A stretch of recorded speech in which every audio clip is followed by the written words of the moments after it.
वावड़ा साहिब दबंग आदमी हैं। टीवी कैमरों के रूबरू गुफ्तगू के जरिए नाजरीन की तवज्जो मोह लेने की फितरी सलाहियत से मालामाल है। उनका अंदाज ड्रामाई हद तक जारहाना होने की वजह से रौनक लगा देता है मंगल की शाम, मगर हर टीवी चैनल उनकी सेनेट में जारी तकरीर को बराह रास्त दिखाने को माइल या मजबूर हुआ तो उसकी वाहिद वजह मेरी दानिश में वावड़ा साहिब की टीवी स्क्रीनों पर छा जाने की सलाहियत ही नहीं थी। अहम तरीन वो मामला था जिसने उन्हें गुज़िश्ता चंद दिनों से गैर मामूली हद तक मुतहरिक बना रखा है। कारीन की याद दहानी के लिए महज इतना याद दिलाना काफी होगा। चंद रोज कबल आजाद कश्मीर से ताल्लुक रखने वाले एक शायर प्लस सहाफी की गुमशुदगी ने इस्लामाबाद हाईकोर्ट के इज्जत माब जज मोहसिन अख्तर कियानी साहिब को रियासत के ताकतवर तरीन इदारे से वाबस्ता चंद अफसरों और एहलकारों के खिलाफ मुश्तिल कर दिया। वो गुमशुदा शायर को बाजियाब करवाने के लिए डट गए। इस ज़म्न में पुलिस अफसरान को भी मुसलसल दबाव में रखने के लिए तनकीदी रिमार्क्स देते रहे। इज्जत माब जज के सख्त गिर रवैये ने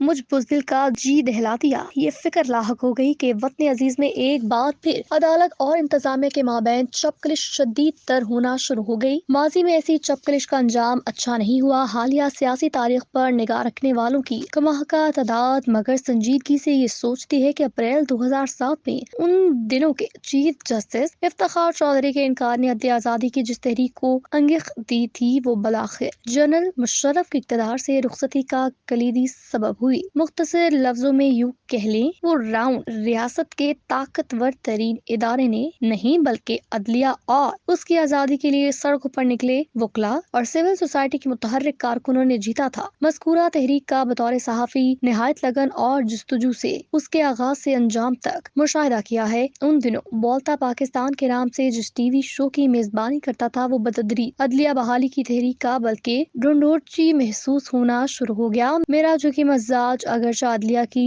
हिमायत में दीवानगी से खड़ा हो जाने पर सवाल भी उठा रहा था, कभी कभार ये हकीकत भी तंग करना शुरू कर देती कि रियासत के नाम नेहात सतूनों के माबैन तख्त या तख्ता वाली कशमकश शुरू हो जाएगी तो बलाखिर हाँ क्यों वाले ही जीता करते थे। उसके अलावा क़याम पाकिस्तान के बाद अदलिया का सियासत दुश्मन रवैया भी याद आता रहा। जस्टिस मुनीर का मुतारिफ करदा नजरिया जरूरत जिसने हमें फकत अयूब खान ही नहीं बल्कि उनके बाद जनरल याया जिया मुशर्रफ के लगाए गए मार्शल लॉ भी दिए। बोलता पाकिस्तान के साथी मेजबान मुश्ताक मिन्हास मगर टीवी स्क्रीन पर ही नहीं बल्कि तन्हाई में भी मेरे साथ बैठकर इसरार करते रहे कि पाकिस्तान बदल चुका है। दीदावरों को अब आइन की तनसीख या मुअत्तली से कबल 100 बार सोचना पड़ेगा। मुश्ताक मिन्हास के एतमाद के बावजूद जनरल मुशर्रफ ने अदलिया तहरीक और उसकी टीवी चैनलों पर लाइव कवरेज से उतारकर 3 नवंबर 2007 को मार्शल लॉ लगाए बगैर इमरजेंसी प्लस मुतारिफ करवाते हुए टीवी स्क्रीनों के जरिए फैलते बयानिए पर पाबंदी लगा दी। मेरे समेत तकरीबन 8 एंकर टीवी स्क्रीनों से गायब हो गए। इफ्तिखार चौधरी समेत जजों और उनकी हिमायत में मुतहरिक फुकला की काफी बड़ी तादाद को उनके घरों में नजरबंद किया गया। उसके साथ ही लेकिन आम इंतखाबात का ऐलान भी हो गया। अहम सियासी जमातें अदलिया तहरीक भूल कर उनमें हिस्सा लेने को मुतहरिक हो गई। दरियासना मोहतरमा बेनजीर भुट्टो 27 दिसंबर 2007 की सफेद दहशतगर्दों के हाथों रावलपिंडी के लियाकत बाग के करीब हुए कत्ल के माहौल को मजीद सोगवार बना दिया। टीवी स्क्रीन से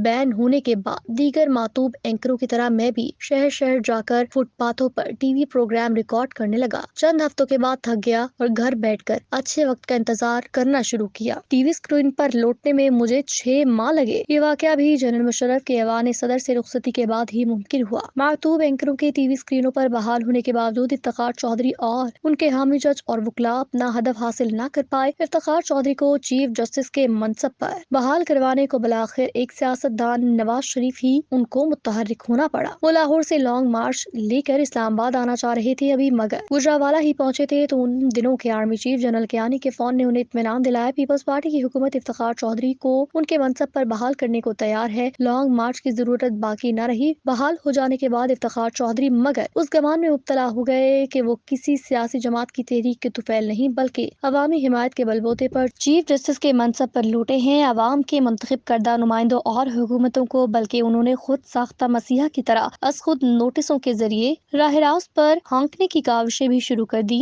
वज़ीर आज़म यूसुफ रजा गिलानी को घरेलू मुलाजमों की तरह फारिग कर दिया। चौधरी साहिब की मुतालिब करवाई रिवायत को साकिब निसार और आसिफ सईद खोसा जैसे जजों ने इंतहा तक पहुँचाने की ठान تعلیم کی وجہ سے فقط عدلیہ ہی ریاست پاکستان کا طاقتور ترین ستون نظر آنا شروع ہو گئی، یہ دریافت کرنے میں ہماری سادہ قوم کو بہت دیر لگی کہ دلاور اور مسیحا نظر آتے ثاقب نثار اور آصف سعید کھوسہ در حقیقت ریاست کے اصلی تے وڈے ادارے کے ساتھ مل کر سیاست دانوں کو دیوار سے لگا رہے تھے۔ سینٹ میں ہوئی تقاریر مگر اندیا دیتی رہی کہ اتحادی اب کی بات بدل چکے، عدلیہ کو اس کے دائرہ کار تک محدود رکھنے کو اب پارلیمان متحرک بنا دی گئی ہے۔ میں نے سوچ سمجھ کر لکھا ہے، اس کی تفہیم کا حوصلہ نہیں۔ ایک بات اگرچہ طے ہے کہ ریاستی ستونوں کے مابین کشاکش سنگین سے سنگین تر ہو رہی ہے، دیکھنا ہوگا کہ خربوزہ چھری پر گرتا ہے یا چھری خربوزے پر۔